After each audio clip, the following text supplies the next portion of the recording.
আমি গ্রামে চলে এসেছি। এটা আমাদের গ্রামের একাংশ। এটা আমাদের ক্ষেত, সবজি ক্ষেত এবং কাঁঠাল গাছ।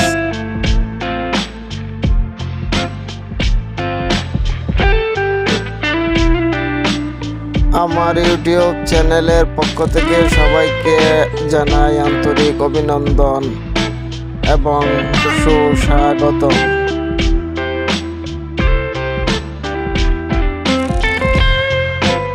দয়া করে চ্যানেলটিকে সাবস্ক্রাইব করে পাশে থাকবেন। ধন্যবাদ।